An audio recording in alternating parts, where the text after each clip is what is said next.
I welcome you all to this new blog, and I'm very glad to have you all within this journey. And as I have been mentioning that please have some pure intentions while you are listening this story, and I hope you are doing that. And today I will try to share one story which tell us how to repay our parents' kindness. So here we go. It was the time when Buddha was at Vulture Peak. And at that time, one morning, Ananda went to a village to beg some food. At that time, there was a Brahmin who was taking care of his parents.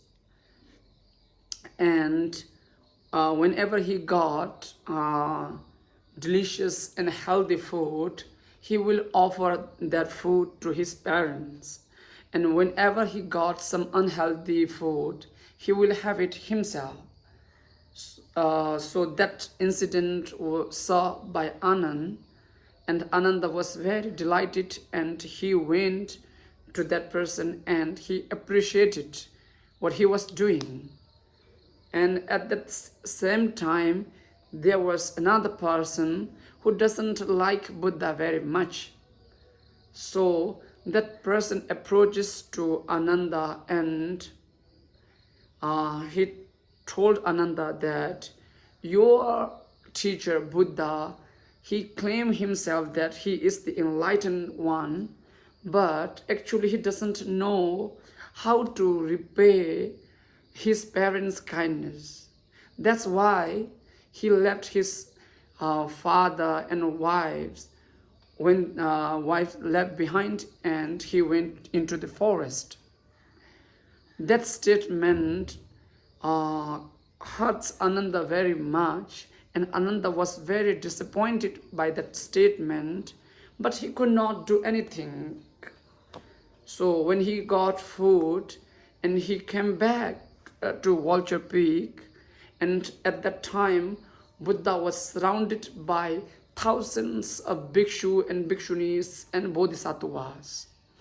Ananda gently approached the Buddha and pay his homage, and Ananda asked Buddha that, Buddha, please tell me how one should repay their parents for their kindness.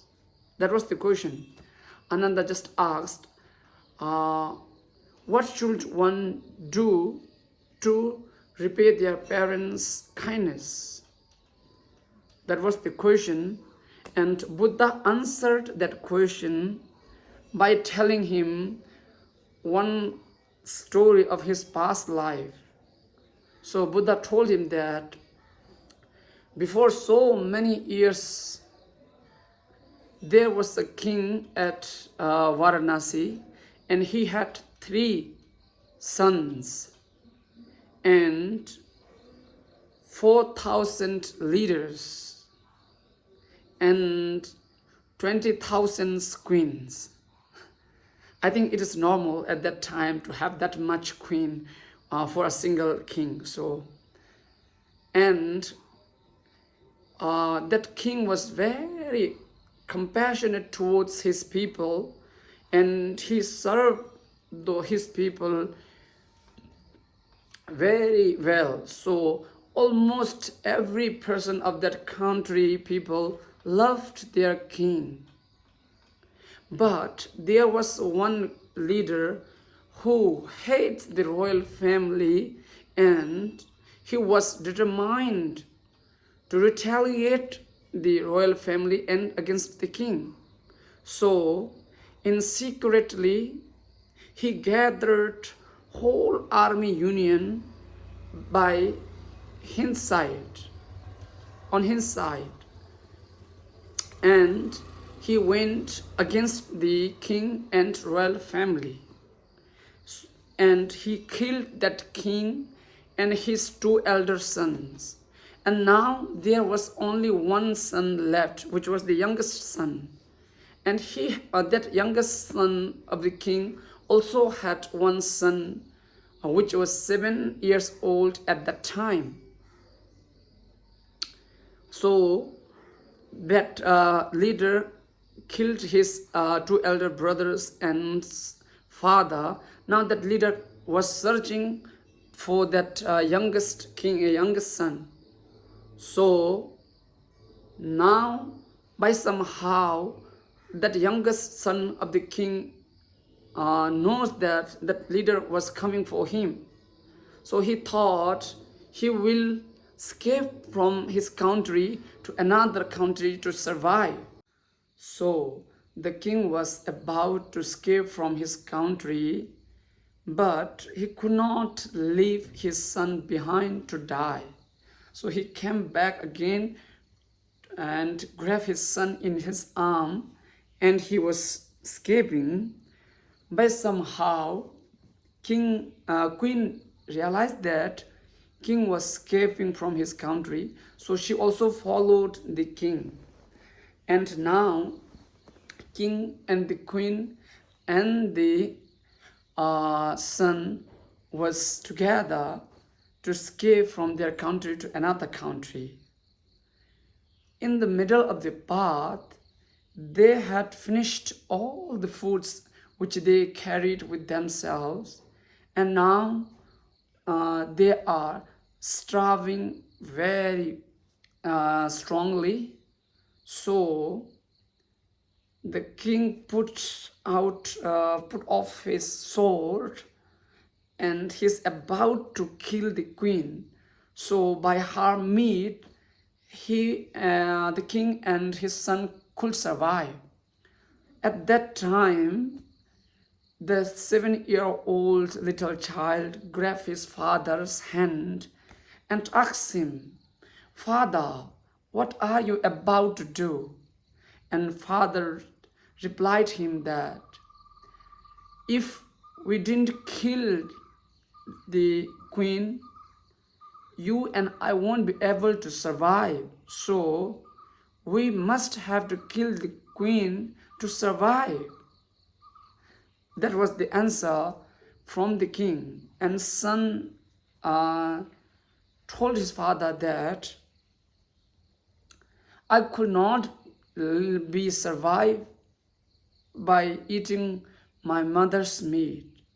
I would love to die rather to eat my mother's meat." That was the response of that 7 years old child.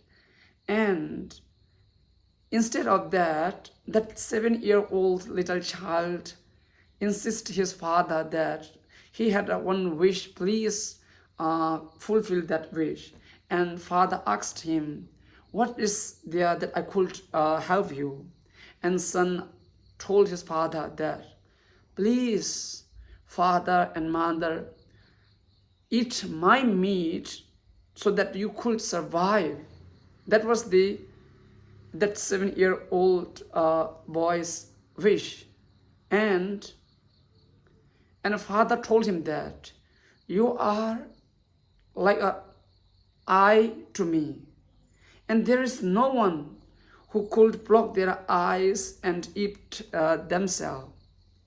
I could not do that," told by father. And son still insist.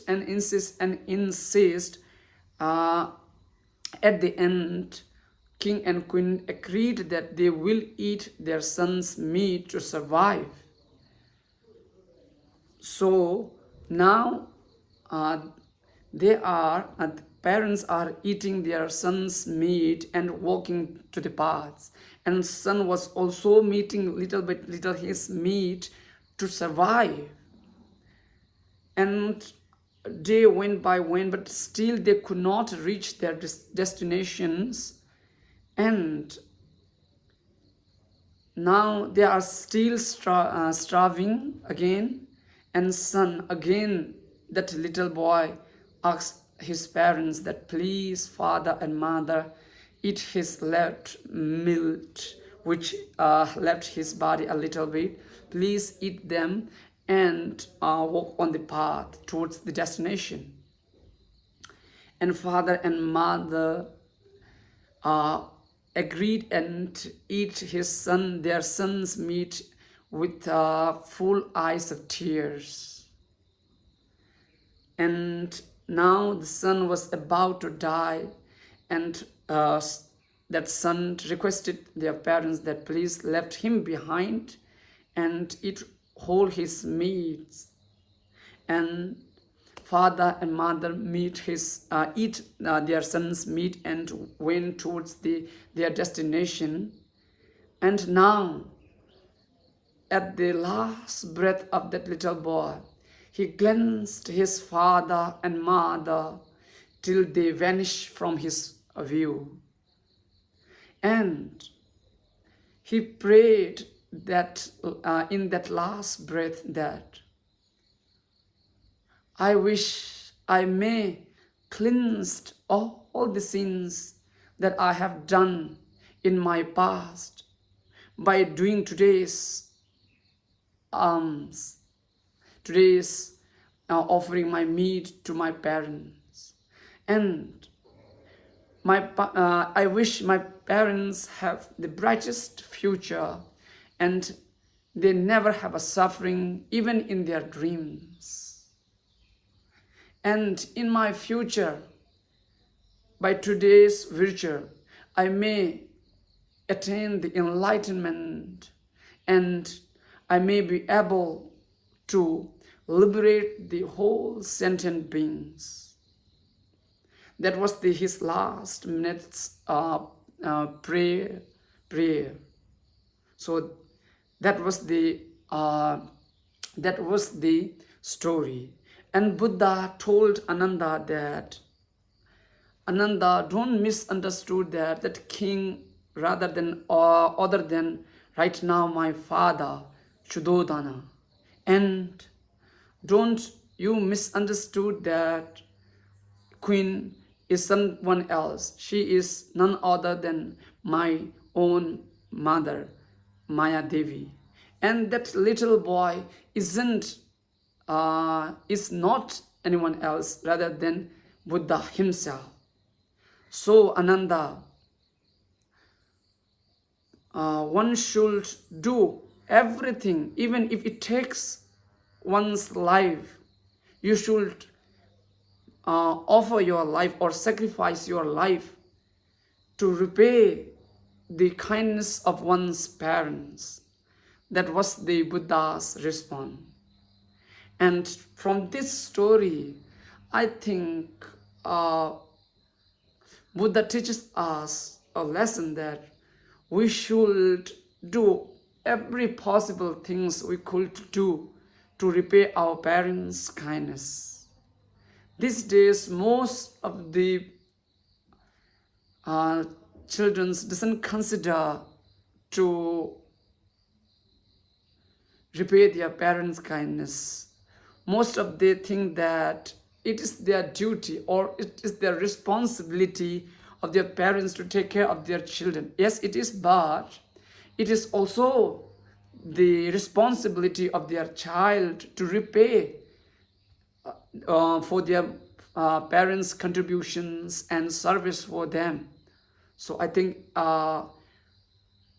if we could not give our life or we could not sacrifice our life for our parents, at least we could do whatever we can do to repay our parents' kindness. So that's all for today.